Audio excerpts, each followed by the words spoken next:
Welcome to Always Subject to Change. I am Ann Hamilton, and joining me today from a very early morning in Los Angeles is artist Ann Carlson. So Ann, thank you for being here. Ann is an artist who whose work is live. She works with people, bodies that are trained and in performance and not. She works with non-human animals, with spaces, theaters, and out of doors, and with social processes. And so her practice does not fit so easily into categories, which is why it's really interesting to talk with you this morning, Ann. It has been recognized by many residencies and fellowships, including a Guggenheim, a Creative Capital Grant, a United States Artist Fellowship, but perhaps most close to our hearts is your 1992 early Wexner residency. I don't know if that was the very first one or not, but you were here for quite a length of time developing a new piece. And I know in that project you worked with students from Indianola Elementary School, I think nuns from St. Mary's, and many other people in the community. And then most recently, last year, you brought your project Symphonic Body, which here is Symphonic Body Food, and it was performed in Mershon Auditorium. So to start, Ann, as a choreographer, a performer, a dancer, a visual artist, a conceptual artist, I see all these ways in which your work turns towards the social. And we're in this moment where the social is being so radically reshaped. So I wanted to begin by asking you, how are you working now? Oh, like this. Yeah. mostly like this. So I've been working in over Zoom. I think I mentioned to you an ongoing performance, a dance intended as a live performance with a performance collective called Ink Boat, and they split their time between San Francisco and Switzerland. So mainly I've been working with them over Zoom. And one thing that happened, this might be an immediate kind of going somewhere else, but once it was clear it was going to be primarily over Zoom for a number of months, and the space of Zoom, this space between us, was going to be the main articulator, or where the articulation had to be contained. So one thing that happened for me right away is just words poured out of me. I mean, not as in like blah, blah, blah, blah, blah, not in real time, but on paper. And words have been in my work on and off throughout different works, although usually movement is sort of first, or an image will come first. But you brought up the piece in the early 90s at the Wexner, and so that was a work called White, 1992. I was really working to unpack how my white skin privileged me in the world. And then it was basically a scored work that then was created in residency. And by scored, I mean there was a group of children that were running all through the space when people were sitting there, mainly to experience and feel the freedom of movement and joy and delight of the young people in that space. Their embodied freedom, I think, was one thing to just effused the whole situation. Anyway, and then also there was a work with nuns. I realized early on that we would need some sort of way, a vocal device or a word-based device to locate each other in space. And so this language came out of me. Baby, don't step till you hear me coming till you hear. Wait till you see. Baby, don't step till you see me coming till you see me running. So that whole thing for like 20 minutes was based on this sort of very square rhythm. Baby, don't step. And then there was all this silence.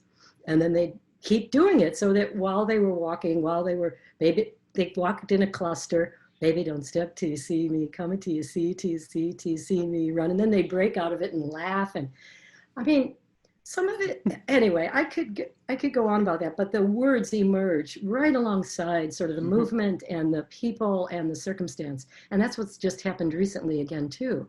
Like all this language, like saying when, where, when, where. And the people, the people in Switzerland, I'm like, can you just do that for maybe about 9 minutes?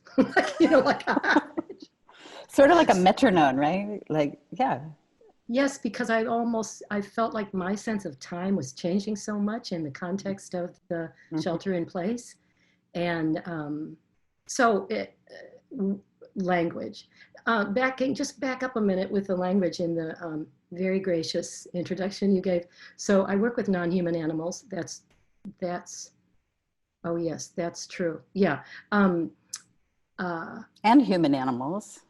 and human animals. Mhm. Right, right, right. Yeah. I was going to correct you, and then I realized you were right. Maybe could I sort of interrupt you with Please. what you were saying about time and the, Mm, you know, the pace of how maybe you say something, obviously the rhythm of how something moves. And I'm remembering that you actually gave a lecture in the Wexner Film Video Auditorium, and I don't remember what year this was, but you began that lecture by auctioning off the present moment. And I yes. I have never ever forgotten Mm, that. mm. Uh, and I don't know if you can call that voice up now. Oh, sure. Yes. Oh, God. Are you kidding?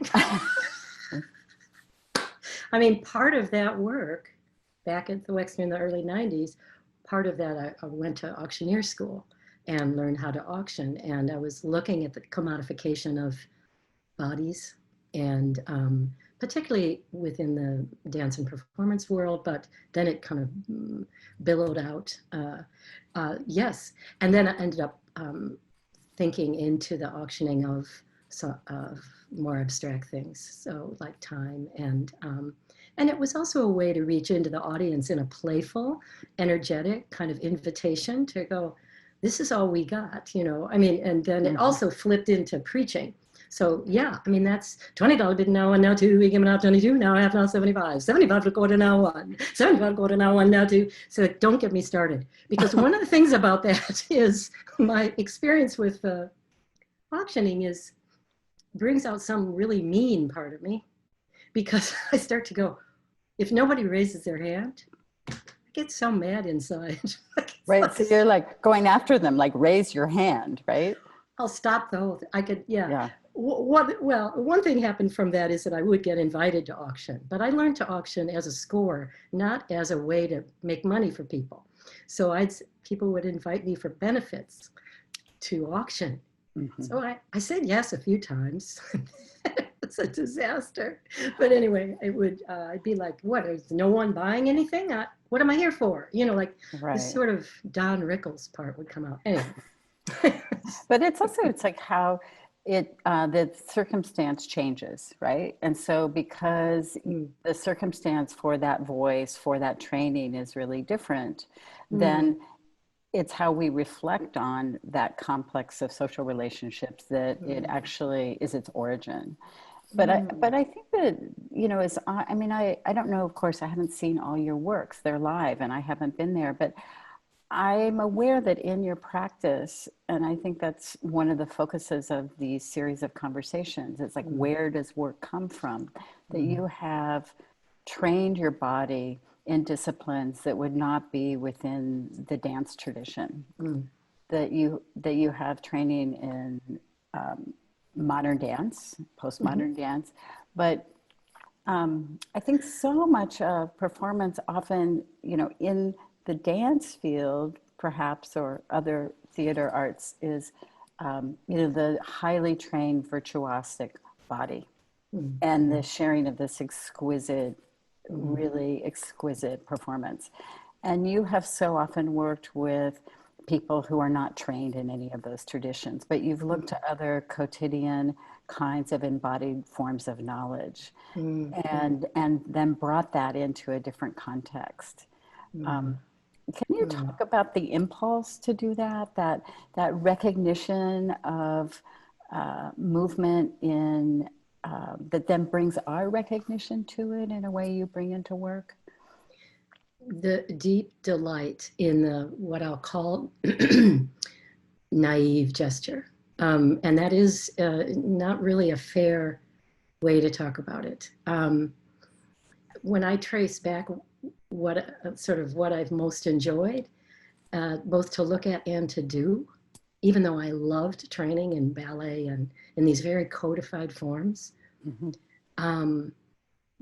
The everyday, it keeps kind of referencing back to my dance training because, well, I had an instructor that would say, a dance teacher, and here's the story, and you just make it up. You do the movements for it. And I would just run from corner to corner and then go, okay, I told the story. So I think that sort of simple locomotor patterns, those simple gestures, now that they're not simple, but that was one of the genesis of it. And then from then on, I can't remember not loving the gesture of the everyday, Mm-hmm. and not being drawn, my eyes drawn to it. Mm-hmm. I wish we had another. There's a part of me that in our normal conversation, I go, and how does that process work in you? How do what is your eye drawn to? And I mean, that's a ridiculous question for you, like in a way. Well, no, not at all, because well, a couple of thoughts. I mean, I think one thing is that to keen your attention in those places that we might not be looking, it has an ethic in it. It has a politic in it. And I think that, one thing I'm always sort of saying to students is, how do you pay attention to where your attention is drawn? Because if you can give that time, that in that is something that but you don't necessarily know that you know. and Exactly. and that the act of that making comes from those recognitions. And so, if I think about, or if I imagine some of the people perhaps who participate in some of your processes that do not come from a performance background, that the process of working with you is also an act of recognition for them in being able to see themselves, like to hopefully lose that self-consciousness that many of us might feel, being uncomfortable putting ourselves forward in a place where we are not ordinarily finding ourselves, which is also so much this moment that we're in. That everything feels like a question, like, oh, I didn't know I made that assumption, or yes, just having to poke at absolutely everything. But It goes back to what you were saying too. I'm reminded of the social, like the working with individuals who maybe, I'm really asking people to perform themselves right. constantly, and then the sort of exhilaration and like no as part of that. I've never done this, or and cultivating a process within myself to not make assumptions about what that is for each person. And not only that, like every assumption that gets revealed, which is, now that I'm a bit older, I enjoy. Early on, I didn't enjoy it as much, but still felt the desire to gather people and invite that consideration of the dance of the everyday, basically, like the everyday is infused with both the sacred and the delightful and Oh, someone that you worked with, a beautiful quote that I pulled out from some of the materials that were online for Symphonic Body is Paula Penn Navarrete. Am I saying her name right? Yeah, who quotes her late husband. That gardening is like parenting and pastoring. It requires the same daily attention to detail and the same posture of humility, head bowed, body bent. That was at the beginning of her portrait. Mm-hmm. She both said it and did it. Like, so, Wow. yeah, I said, because when she told me that, I said, oh, would you mind doing that as part of your head bowed, body bent? You know, would you do that? And Yeah. so she stood up from her chair and went profile to the uh, viewer, the spectator, and did that, you know, over and over. And um, yeah, it's there's that connection between language and motion again. You know, the one's in the other. Um, yeah. So that's again a live. You place yourself in conversation with all different people, Mm, and you're responsive. And you just said, how do you cultivate a process within yourself? mm, So in work in the world that might become social, you're mm, shaping time. But I'm always so interested to know how people shape their daily time. mm, mm, mm, And I mm. know you get up very, very early. But are there ways, I think, in what you do every day, like the discipline of every day or not, Mm, mm, that has to do with cultivating that attention that mm. then allows the work to happen, even though it's maybe not the subject of the work? I was talking to a younger artist that I'm in a mentor relationship with. She was saying, "I just can't get to my practice. I just can't get to my practice. I just," and it finally, and you know, I said, "Oh, yeah, I know what you mean," or something. And then finally, I said, um, "Sometimes I just have to say whatever I'm doing is my practice." And yeah, so, and she laughed and laughed, you know, like and I wasn't meaning to dismiss her feeling like she wanted to get at something that was more traditional or that in her mind she considered to be her practice. And yet I've had to iris back out in some ways.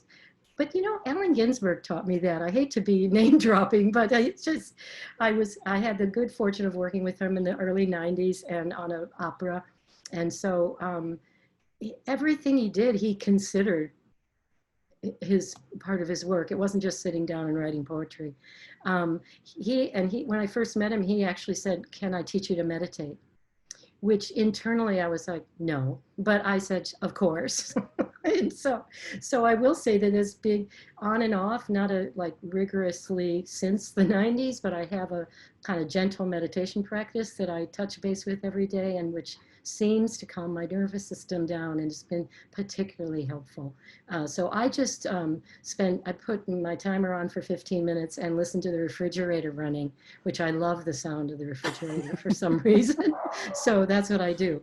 And it does seem to, but I do have a daily movement-based practice that I do. It's a yoga practice at this point. And so I borrow from my tradition of in the dance world, you take class every day. Most people, whatever it is. So I consider that a daily practice that I do. And then usually in the morning, I try to devote to a kind of free, uh, sort of a free movement through any ideas that I want to do. But that can go anywhere from um, right now these days drawing because I've been invited to make a dance on paper. So it can be anything from things that I can write, staring. I mean, I can do anything that in those moments. So I have basically a kind of free time that I set aside in the morning, and then I work on deadlines for other things that are happening, whether it's a dance or a recommendation or you know. So yeah, and then I eat 3 meals a day. That's very grounded for me too. So that's a practice that I do. It sounds corny in like the 1950s, but that's what I do. And I found that that calms me down. I'm not thinking about what I'm going to eat all the time and or not eat. So, and then take a little rest because I get up between 4:30 and 5. I take a rest around 1 o'clock. And did You I freeze? froze. You froze. When did I Well, you freeze? froze when you said that you take a break about 1 o'clock and take a nap. So it was actually well timed. So the internet connection took a nap also. Well, can I say something about the freezes? Yes. Um, First of all, I apologize for the annoyance, but I would hope that we can edit those out somehow. Mhm. Um, in the choreographic work I'm doing with the people in Switzerland, we encounter a lot of freezes. So we've made that a performance skill that can fold into the score, so that they can call for freezes. So So like like it's like an interruption where interruption. something's flowing and then, Yep. And either of them can call for it. So the sort of unexpected, the unpredictable, gets folded in. It's just like the time we're in and the specific technology because of my Wi-Fi, connection, it seems. But I kind of lost where I was. Oh, I asked you what after I froze. Is this too much information? no, I don't think so. And I think it's never too much. I think that there's Mm, this, I think people are really curious. Like you have done projects that are very, I think their presentation is very unorthodox. You know, they're mm, not in theaters. You're not necessarily working with people who are performers. Um, and so you're cultivating attention in the way you make work for all of us to other things, and to expand the way we think about categories. mm, I think that's partly fundamentally what I experience in your work. Um, and so I think to be able to do that, you have to actually work from a place that it's not about the research for a project, but it's the way you prepare yourself. mm, And mm, and so, you know, some people, like my desk is total chaos and an accumulation.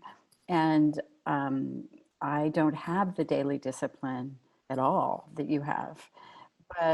But I know that out of the river of all of that is somehow something that allows my process to take place.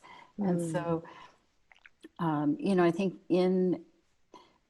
I don't know, it's like, can you make any connection between obviously what you might be working on making and this kind of cultivation of attention that's happening in your daily life that might seem separate but isn't.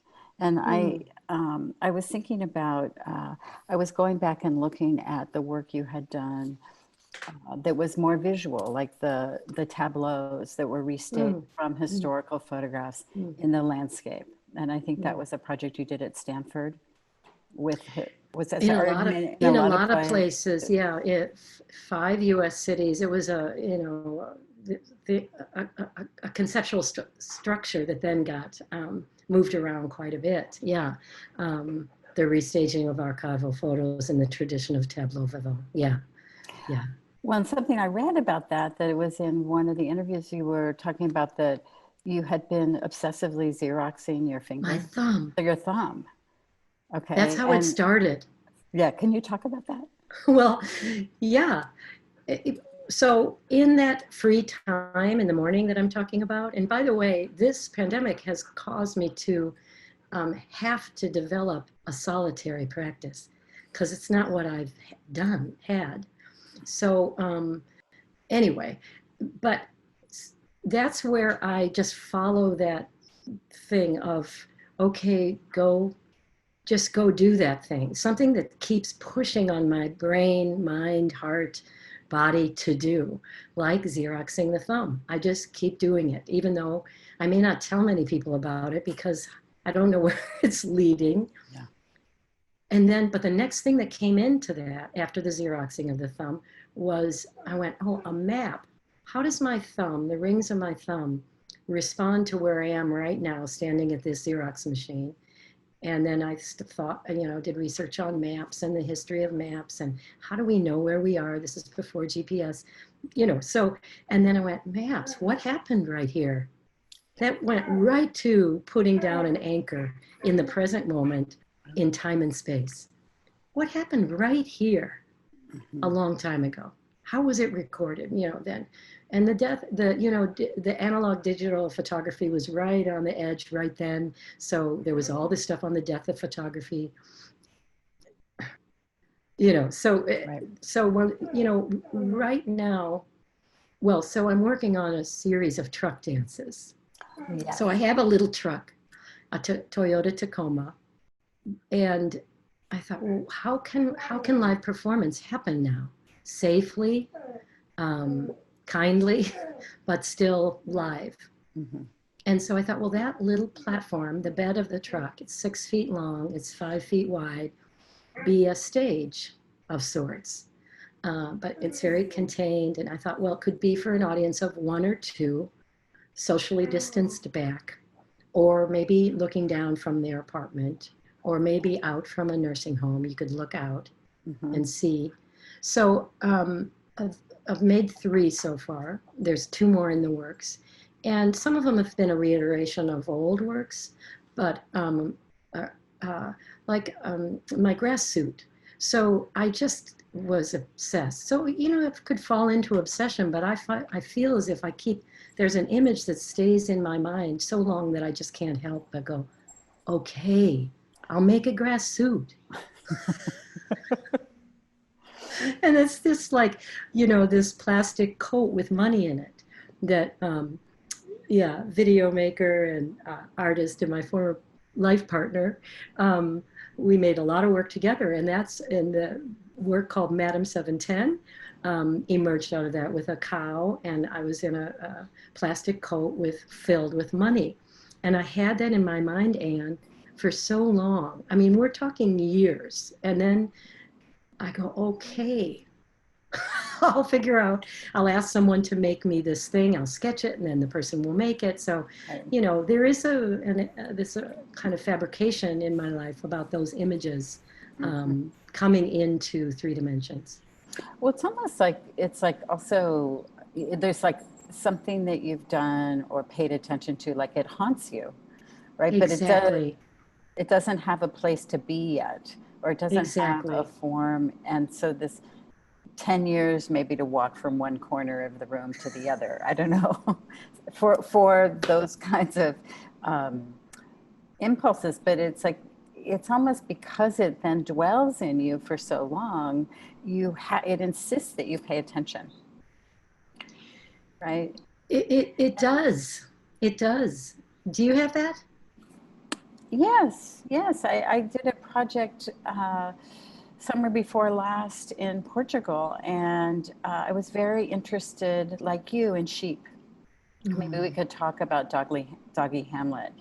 But I, um, there is a way that the sheep they look at you, they're hurt, mm, they're also afraid of you, they're herd animals, and they need to be together. And anyway, like you, they have been a presence in my mm, work in several projects. But I had made a coat. I had taken a human winter coat tailored years ago, and I had needle felted raw sheep fleece onto half of it. So it mm, was, half sheep and half human tailoring. And that sat, it was full of moths for more than a decade in my mm, studio.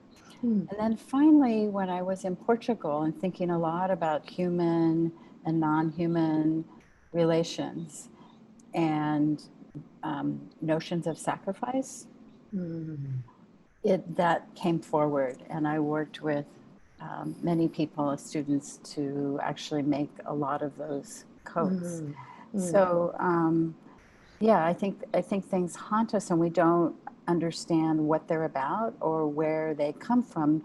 No different than how this culture has been haunted by the histories that we have ignored, not paying attention to. And it's so interesting to think about your project White in 1992, how contemporary it is in its questioning. And like how long it takes us to actually speak what's going on, or or speak the pain, of a mm, history that we have inherited that Mm, is an economy that comes out of the history of slavery. mm, And and mm. and and I think how we pay attention and give voice to those, whether in all the different forms that can take, is uh, one of the things, of course, that is what shapes work in its time. Yes, yes. Um, what it makes me think about the real and the symbolic in the real over and over and over again. Mm, And there's some part of me now, at this stage of my life, that I guess I'm longing to close that gap of those many years of those haunting images. Um, and,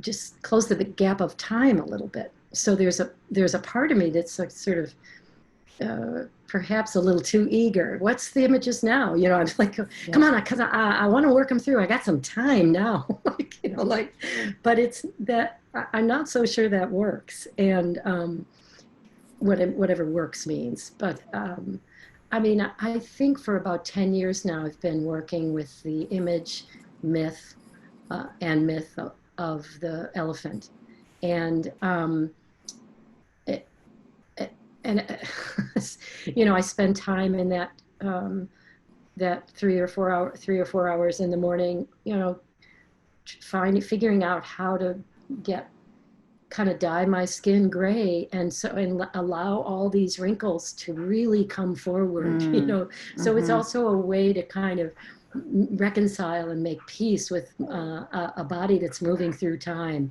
and that is shocking to me because I feel the same way inside, that all Yeah. of that, but or not the same way, but very lively, not related to chronology, how many times I've been on the earth that's gone around the sun. So so the symbolic and the real, I feel like I'm playing in the in the mystery of that, kind of, not to elevate it too much or sound esoteric, but uh, yeah, find myself spending time there. Mm-hmm.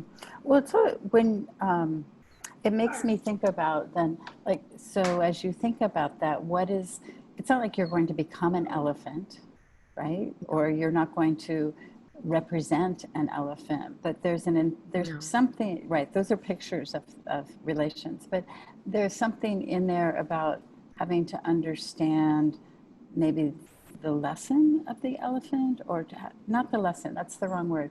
Having, how how does the elephant allow you to inhabit your own skin? Maybe that's Mm. the question. Well, one answer with that is, and this is one of those things that's gone on for 10 years, and I have in my mind I can kind of piece it apart. Oh, they're matriarchal. I love their bodies. I love the time that the body takes. I love the gestures of their legs and Mm-hmm. feet and trunk. Um, am I going to imitate it? No. Am I going to borrow from the delight I feel in watching? Yes.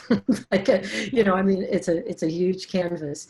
Am I trying to make peace with what beauty is, what how I can iris out an idea of beauty? Yes.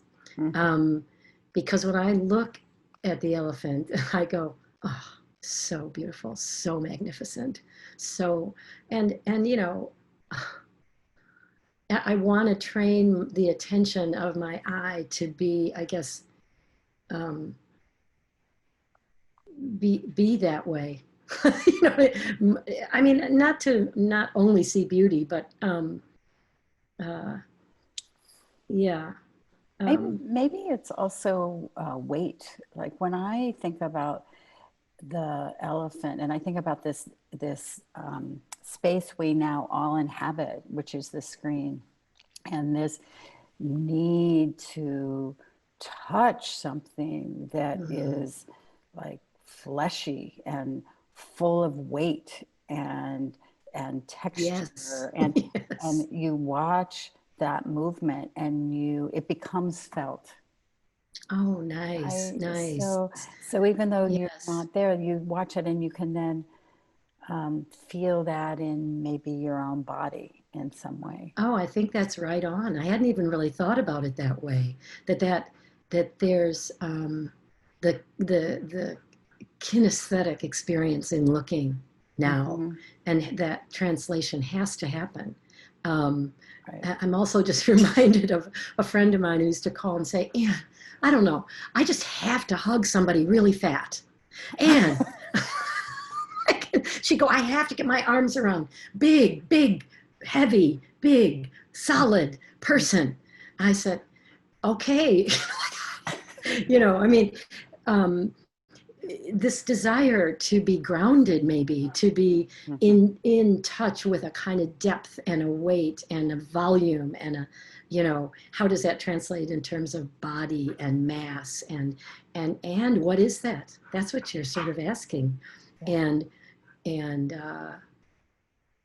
yeah, that's interesting to think about the elephant in that way. And my work with a cow too. I mean, these large animals, the Well, maybe that's that, and you could talk about.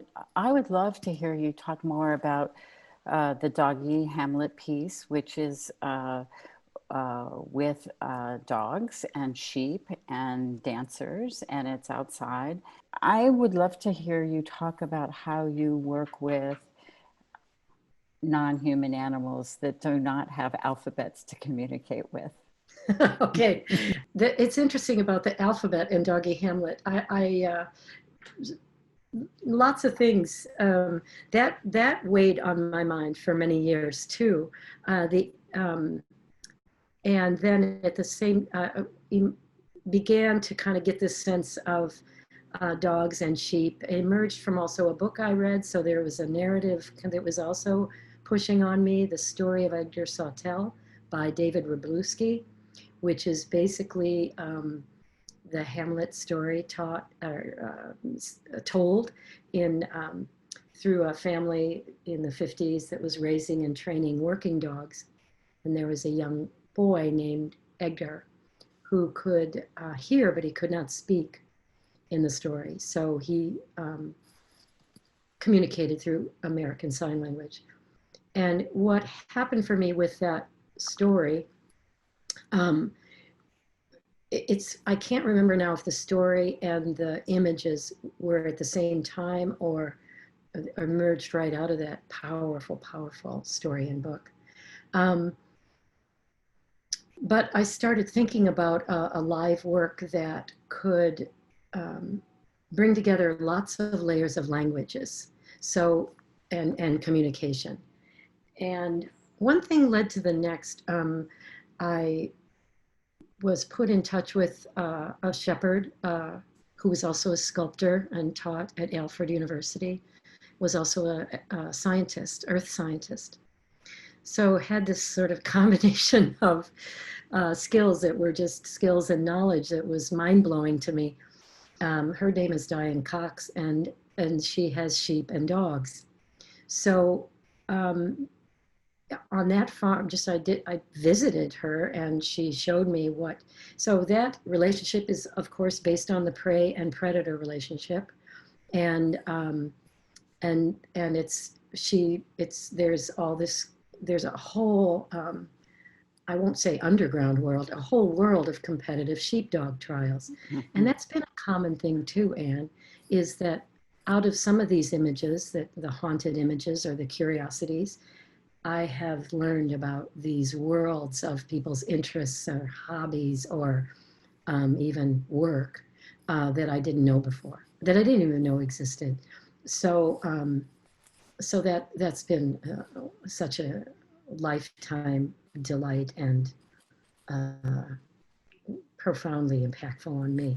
So, and then had this image of other people in the work. And I think also the whole work is going back to that initial question you're talking about. How did you get interested in working, seeing um, everyday gesture is dance. You didn't ask me that directly, but the doggy Hamlet really speaks to that too.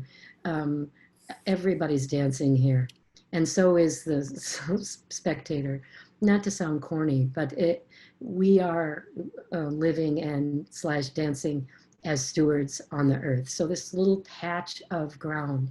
One of my thoughts with that work too, which I could talk a lot about, but is how do we um, bring to uh, equal footing the ground. Like I don't have words for it right now, but this the work happens in a large rectangle, like in a meadow or a field that's has a fence around it, a gentle fence that we travel with, um, and that piece of ground is symbolic of the earth and in that moment. And we all come together and we sit around on the edge and we watch this event, part ceremony, part performance, part ritual, part unwieldy, unorthodox, head scratching kind of event, that the dogs and the sheep and the people are participating in. So many people will say to me after, well, I didn't get it, but I really enjoyed it. Or they'll say, wow, I couldn't get my eyes off the animals. I didn't watch one piece of your choreography. So to me, like the choreography is of in all of it, of course, and it's it's sort of a delightful comment because the movement of the sheep and the dogs through language, by the way, I mean it's the language of the shepherd, the alphabet, right. The organization of the shepherd going, walk. Walk to the dog means slow down. Is that so? So the shepherd is saying those words out loud. She says those things out loud. So a combination of whistles and words, and it becomes this part of the score of the work. Mm-hmm. Sometimes she speaks really harshly, what sounds really harshly. In working on the piece, I'd go, could you not speak so harshly? Because I knew how it was going to come off to the spectator, people that don't work with working dogs. So mm-hmm. Then the work also teeters in this rural urban kind of, which I was curious about and wanted it to address this. This is kind of before Trump, may I add, that, well, was it?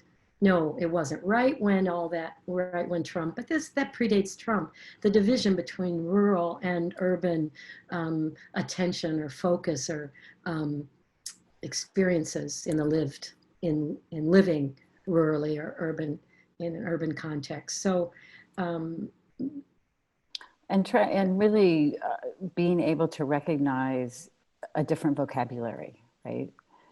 So yes, because it's so non-hierarchical in some way. You're putting things into, or perhaps both engaging the hierarchy because the shepherd, right, is in charge of the whole piece. And right, and so it's so you're allowing the complexity of that while making. I love how you describe that as also maybe a ritual space within which we can actually look at it also. Enter it in lots of different places. Yeah. I mean, I'd have people come to me and go, oh, I will talk, I'll say, hey, what brought you here today? I love sheep. I just love sheep. I don't really care about anything else in this work, but I just watch the sheep.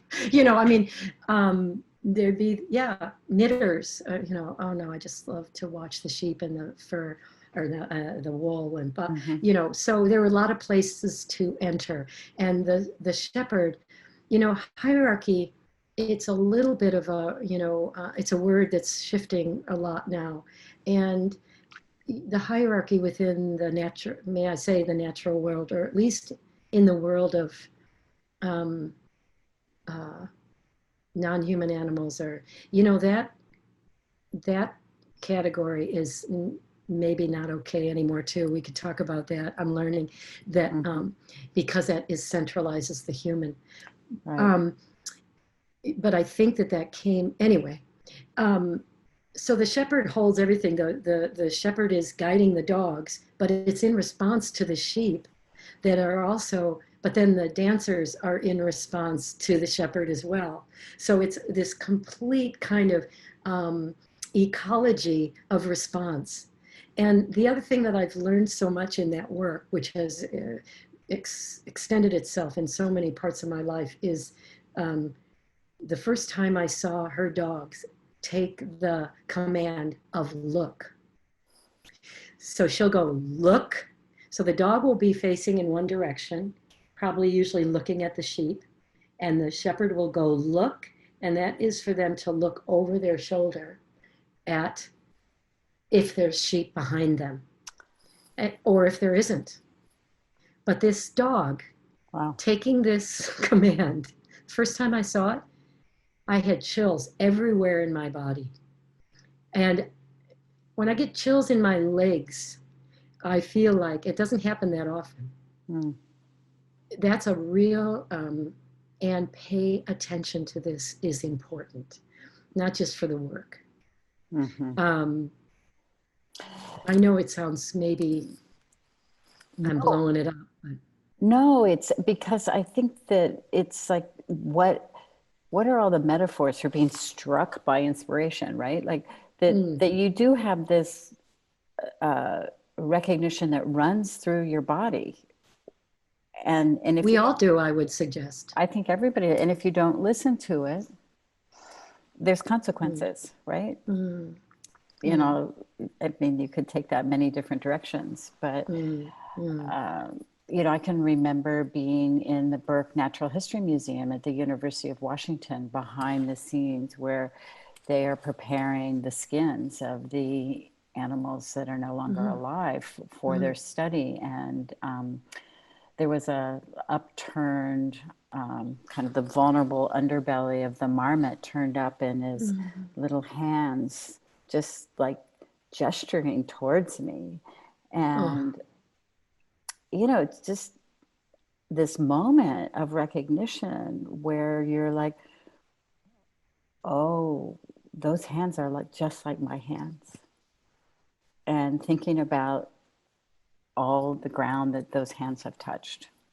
And mm, and then, you know, it's from maybe that recognition, or I would call it such a strong feeling that I mm, think sometimes the impulse to make is to share that, right? To share mm, that recognition. And so the making of work is perhaps uh, trying to bring it to form, not so someone else has your experience, but so you make a condition that allows something to happen. And you described it a mm, moment ago as the ecology of response, like that mm, the area of the performance is an mm, ecology of response. And I think about, oh, that's such a beautiful phrase, and how then mm, that might be a lens to think about work, you know, more broadly. mm, mm, mm, And that's where language, you know, the way we find ways to say things, why we're talking on this screen, is that when something is described in a different way, it like opens a door, like we can think about it differently. You know, I know we're coming on our time here, and maybe this is from this strongly felt moment, a little bit of a going back. But I know you also have worked with some people over a long period of time. And mm, I was thinking about the piece that you shared when you gave a talk here with working with the lawyers.